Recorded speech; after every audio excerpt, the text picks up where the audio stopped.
So, welcome everybody to 6 p.m. in England, 1 p.m. in New York. Hello, Nedra. How are you? Hi. How are you? I'm well. How are you?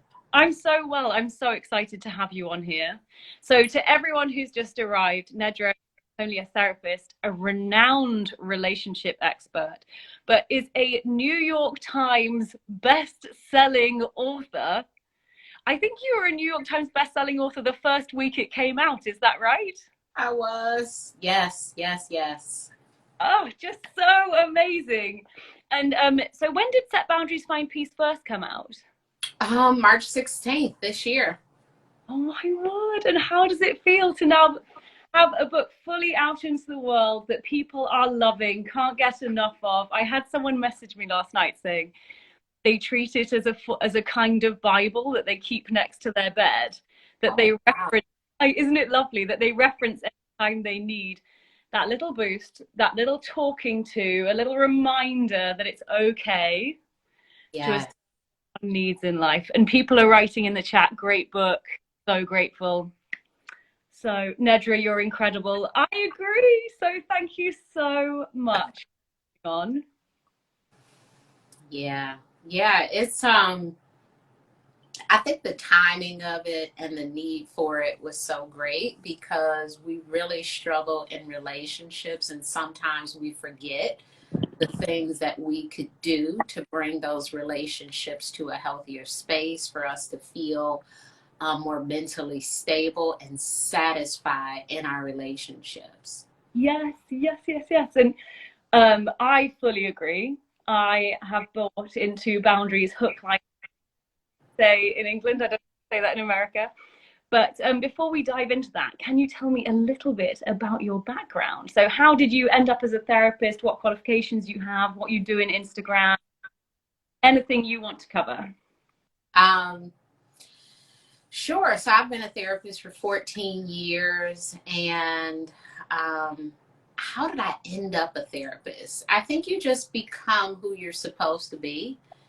And I've always really loved listening to people. And on Instagram, I get to explore my love of talking to people because so much about being a therapist is listening. And I love to talk too. I was certainly the kid who got in trouble a ton for talking.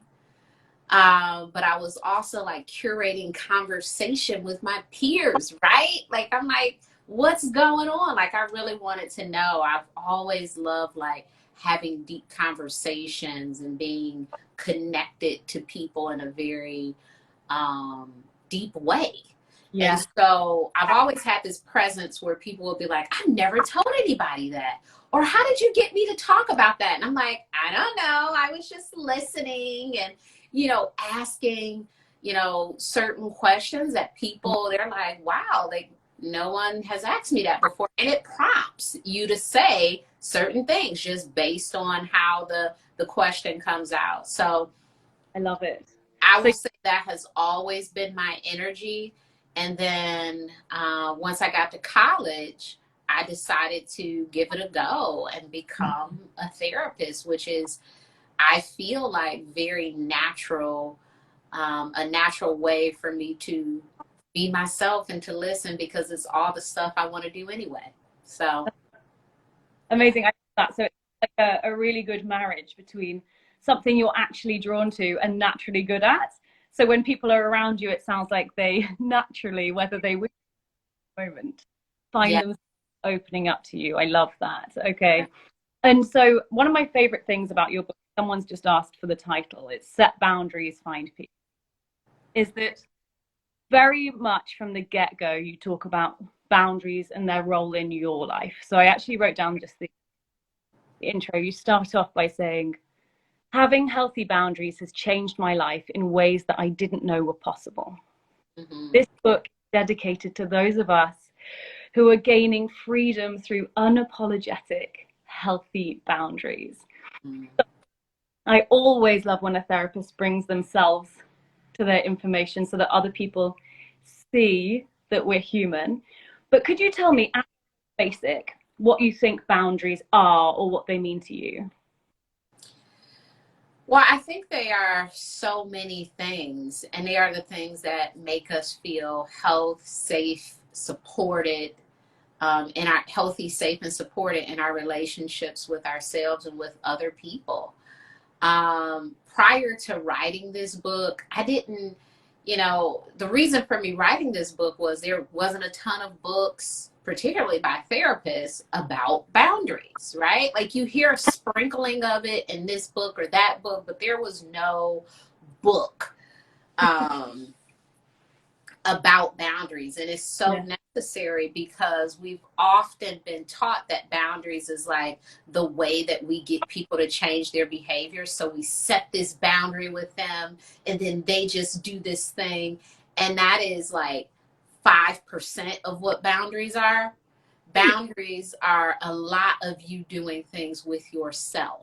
Boundaries can be a budget. Boundaries can be not dating people who are unhealthy for you. Boundaries can be drinking 72 ounces of water. Like it can be so many things. Mm-hmm. And unfortunately, I don't think we talk a lot about that. Like so many things are boundaries. And even, early in my therapeutic work, I recognize like there is a huge issue with being assertive and with having boundaries. Like so much of my work is affirming that you can say that. Like, yes, you can feel that way about somebody who keeps borrowing money from you. Yes, you can tell your friend you don't want to hear more about their partner because it's affecting your friendship. Yes, you can, like it's so much of me affirming like there's nothing wrong with you for being bothered by these things. What's happening is you have boundaries and you don't feel like you can have them. You have boundaries and you don't feel like other people have these same boundaries. And they do. Most people have. They don't want to hear you talk about things endlessly. They don't want you to borrow money and not pay it back. They don't want you to. So all of these things that you have an issue with, other people have the same issue. We're just not speaking about it because, unfortunately, we will do things to people and we will be like, why are they upset with us? But then when people do things to us, it's like, oh no, I can't believe they did that. And so the boundary is just really holding up the mirror and saying like, in general, for our relationship, this is what's okay and this is not what's on both sides. Yeah. This is a thing that is not okay for us. And do you think, I suppose in England, certainly, and as a woman, I think for a long time I was taught or felt that boundaries were perhaps selfish or something other people were allowed and I wasn't. Do you think it's similar in America at all? I know America is enormous, but. For sure. I think so often we are talked out of our boundaries. We're told how to exist and how to be. And most of that talking out of has to do with be less assertive, be less of yourself, have less needs. Don't tell anybody what you really want. Keep it to yourself. Where we would really benefit for being more honest in our relationships with people. I know for my husband and I, he's into sports and I'm not. And I asked him, jokingly, do you want me to pretend that I like sports and watch it with you? And do you want me to be that girl? Do you want me to oh, yes, they're winning. Do you want me to be that girl or do you want me to be like, some people like it. Some women like it. I happen to not like it. And the whole time we're watching it, I'm like, oh my gosh, why is his shorts that length? They fit a little tight. Oh, this is the player whose mama up. I'm not paying attention to anything. I am not the best person to watch sports with. So if we could just honor that there needs to be some differences in around how we watch TV and what we watch on TV, we good. Like, I don't have to pretend to be into what you're into. That is a boundary. Like, you can have your stuff and I can have my stuff, and we can still come together and make magic, but we don't have to like all of the same things. And that's okay. So, a huge boundary is sometimes just being honest, because when we are dishonest, I can't imagine what my life would be like if I had to fake it through, doing a lot of things that I don't like to do. Now, on folks' birthday, I will do some of these things. I will go to the game. I will watch it. But I'm like, oh, this is a Tuesday. It's nobody's birthday. No. No, this isn't a birthday. So what's special about what you're saying, I think, is boundaries are not only preserving our energy and our time, allowing us all to have differences in opinions and desires whilst also staying connected, but they're also flexible from time to time. Would you agree? Absolutely, because if we even use the sports thing, there are some times when, depending, I'm from Detroit. If there's a team from my city playing, I'm serious. Like, oh, they better win. I don't even know all the plays and stuff, but I'm like, oh, they better win. So yeah, it's completely flexible. And I think that it's so important that we honor differences and we allow people to have their boundaries. Because there are some people who say, my partner wants me to do X, and when I don't do it, they get upset. It's such a loving act when you're in a relationship where this person is like, it's okay for you to not want to go to every family function. It's okay for you to not want to stay as long as me at this event. It's okay for you to want, some couple time and family time. Like, all of these things doesn't mean that we're not connected. It just means that we're different. Yeah, I love it. You have mentioned three things that I have heard in the past as being part of the many misconceptions around boundaries. So one is that they're selfish. Another, you alluded to it at the beginning, I think, the idea that they're controlling other people's behavior. And another I often hear is the idea that boundaries have to be rigid. So in your mind, what are the most common misconceptions around boundaries that you kind of see coming up each day, either on Instagram, in your clinic, or that you wrote about in your book? One thing that came up today, on Mondays, I do a Q&A in my Instagram story. And one question that is coming up a lot for people is, what do I do when someone doesn't like my boundary? Or I set this boundary with blank and they're angry. We often think that we can control the response to the boundary when we cannot. People do have a right to cut you off, to get angry with you, to not talk to you for 2 weeks, to cuss you out, to do whatever they want to, or they can honor the boundary.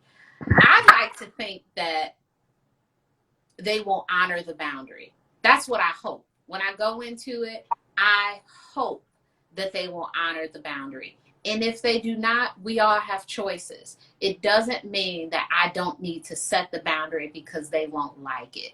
Because if I'm setting a boundary, this is something that's necessary. I'm not setting a boundary just to be setting boundaries. I'm not saying, when you come in my house, you got to hop on one foot. I'm not just making up stuff here. These are real things. Yeah. So if I say, oh, that time doesn't work for me, let's try another time, I'm not making up that the time doesn't work for me. That's true. Yeah. And so if you get upset or angry, it's like, okay, so you don't want me to go to the dentist that I've been waiting to go to for 3 months? Like, what's happening here? Yeah. You really have to evaluate someone's reaction. Yeah. If that is your reaction to me saying, this thing is not possible for us, I don't like this, please do this instead, any of these things, then perhaps this needed to come out. I think the last time I set a really hard boundary, someone apologized for putting me in the position to set the boundary. And I said, I'm not upset at you. I'm happy that this thing came up and it came out, because if this event had not happened, I would not have known that there was a boundary that needed to be set. Yeah. And so I'm happy that you were brave enough to bring this to the surface. It's unfortunate how things turned out, but I believe that things that are supposed to happen will happen. And this is one of those situations that needed to happen. And thank you for creating it. What is so special about what you're saying is the nuance in it. I don't know about you, but you've been on Instagram for a long time. And I think, what year did you first come onto Instagram? 2017. Okay, so around the time when there were actually very few therapists, it was the beginning, right, of people being on here and chatting. Yes, yes. And in the beginning, I feel like there were the few of us who were like, right, we're going to talk about mental health, and now it's everywhere, which is wonderful. Yeah. And I've noticed a lot of blanket statements, let's say, unnuanced posts that get a lot of clicks, a lot of likes. But for example, I've seen many people saying that, if someone doesn't respect your boundary, if they're cross with you, you're better off without them. Or set your boundary only, once you set good boundaries, the right people will come to you. And these two things are part of the story. Like you've said, there are some people, right, who won't be able to tolerate it, and you can choose whether you want them in your life. More nuance than that, right? Sometimes people won't understand the boundary because no one's ever set a boundary with them before. Yes, they have. I don't believe there's a person. Thank you for letting me know about Chelsea Handler. That is so amazing. Someone has set a boundary with them before. And I think that perhaps they had issues in the past honoring that boundary. I don't think there's a person on this earth who has not been subject to a boundary. Why? Because we have all been children. Yeah. And if you've been a child, oh my gosh, have you had some boundaries placed on you? And I knew I wanted to be an entrepreneur early on because she don't like no rules. So I started early. I was selling stuff in school. I'm like, I got to work for myself. Because I definitely want to know. Everyone here, I think, wants to know. What? Were you selling lemonade? I'm imagining like a lemonade. Oh, so my first gig as a entrepreneur was, I went to a high school and they didn't have vending machines. And so I said, we want like snacks and stuff, right? And so I started loading my backpack with like snacks, like chips, candy bars, pops, all sort of stuff. And I would sell them out of my backpack. And then I got in trouble. But you said? So you got caught. Did they find I got caught. Someone snitched on me.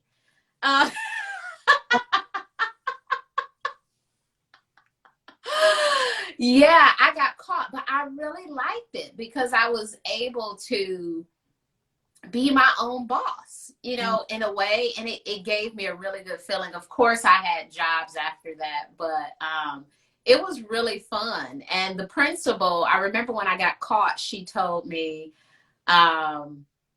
she said, if there were not rules around this, I would let you do it because you're right.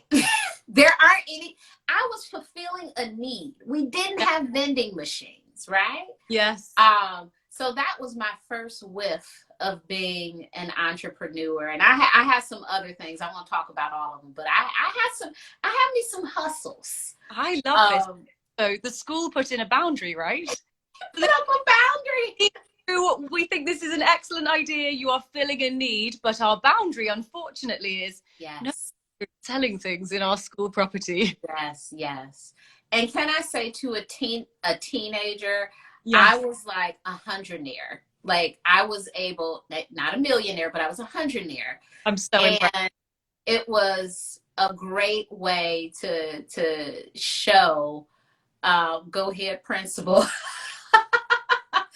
So the principal was really nice about it. The principal really liked me, and she tried to be as gentle as possible. And I weighed, like, should I just keep doing it? And I said, no, you know, she has a pretty firm boundary. I believe I'll get in trouble, so I'll stop here. No. But I don't even know how that came up. Where did that come from? So you were talking about the fact that everyone has had a boundary instilled at some time. Yes. So that was a boundary that was instilled on me. And I think that kids in general, they have tons of boundaries. And, you know, and when we start working, we have boundaries. In friendships, we have boundaries. So we're very clear that boundaries exist. And what happens is sometimes we just don't like them. We like to be disrespectful sometimes, but when people tell us we're disrespectful, we're like, oh, no, you can't tell me that. And it's like, well, they can, because you're talking to them, and that's a little too much. Yes. So we really have to honor other people's capacity to handle us as we are. I love it. I love it. I'm going to be tickled by that story of you creating your own miniature vending in school for a long time. If I have any old customers on here, just drop up. No, I'm joking. We're doing an online tuck shop, and we'll be selling things from our Instagram accounts. You need soda, we've got you. We've got you. Yeah. So, changing the subject a little, you posted something reading recently that I loved so much, and it was about when boundaries are actually control. And you gave an example. I think it was something like, an example of you pretending it's a boundary when it's control is something like, I'm not drinking, so you mustn't either. Could you say a little bit about, you can choose either how we recognize when someone is using a boundary or saying they're using a boundary and they're trying to control you, or how to recognize when we are trying to control others instead of setting a boundary? Yeah, that's tough, because sometimes people do have behaviors that we would rather not experience with them, right?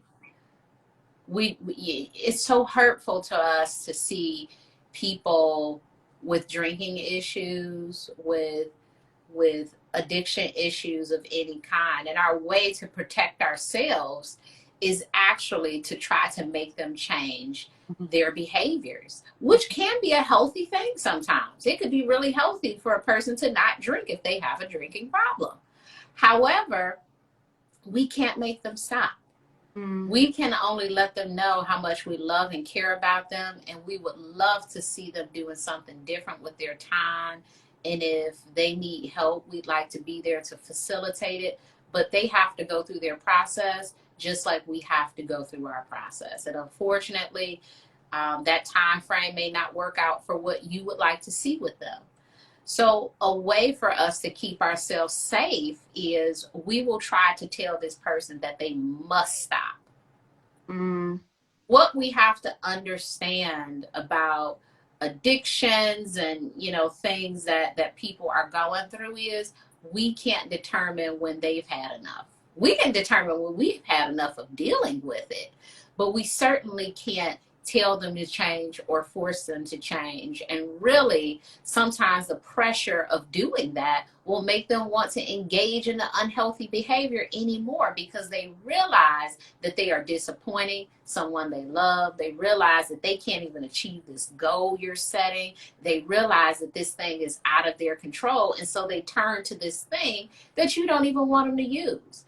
And so if you want a person in your space, you can only make rules really about you, and it is their choice if they want to honor those rules about them.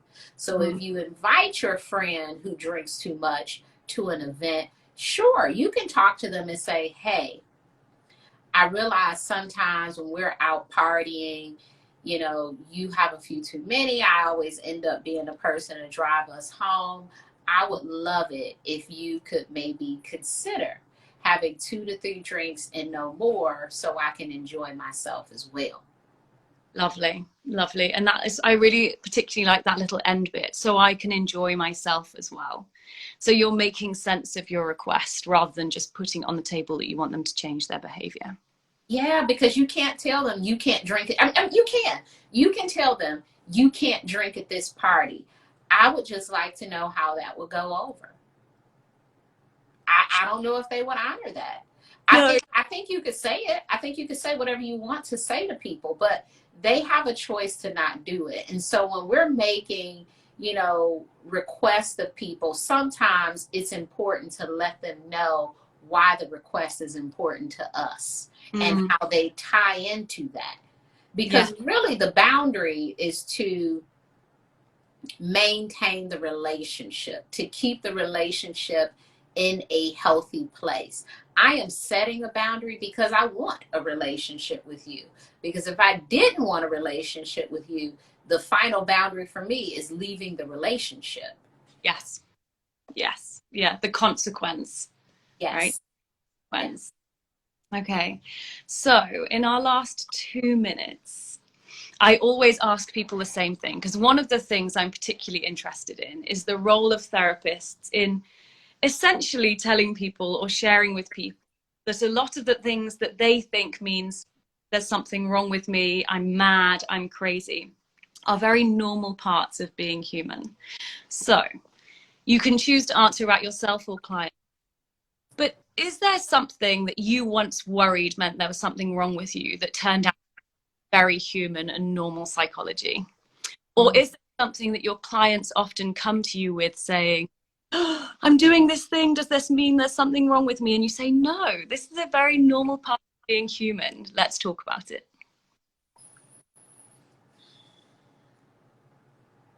I will use a client. I think when it comes to family relationships, we often wonder if we can break away from these relationships. Like if there is some hard rule or some consequence that has to keep us in relationships, and we will endure chronic pain from family in the name of this is my brother, this is my sister, this is my mother, and the situation can be very abusive and volatile. And so people do come to therapy sort of seeking confirmation that it's okay for them to leave those relationships. And they really want support through that process because society doesn't support people having those relationships. Lots of our friends don't support us not having relationships with certain people. Family, job, all of this. If you're a person who has disconnected from your parent and it's Mother's Day, Father's Day, you will receive so many messages from people. Oh, it's your mom, you should make up, you only get one mother. Oh, it's your dad, you should just forgive them and move on, and all of these things. But some things are truly they're forgivable but not forgettable. And so you can forgive them for yourself and still not want to have that relationship with that person who is just unwell. And I say that from a space of being a former foster care therapist and seeing some of the parental relationships that were so damaging and dangerous. Dangerous. Yeah. And deciding to break away was 100% the only thing you could do to preserve a person's safety. And so I could not go to that person and say, well, you should have a relationship with your mom because that's the only mom you get. It's like, no, like you can't. Like if you want to be alive, you can't.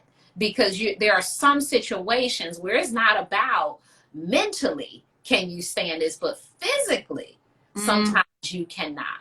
And that is the part that we have to recognize, that everything is not forgivable. It's not stuff you need to get over and push through and continue in a relationship.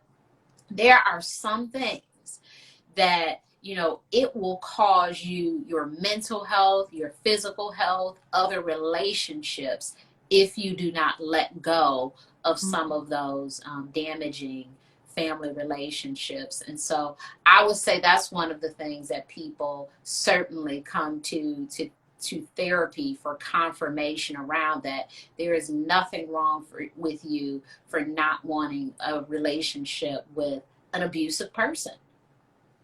Well, that was an excellent answer. You should see, I don't know if you can see the comments.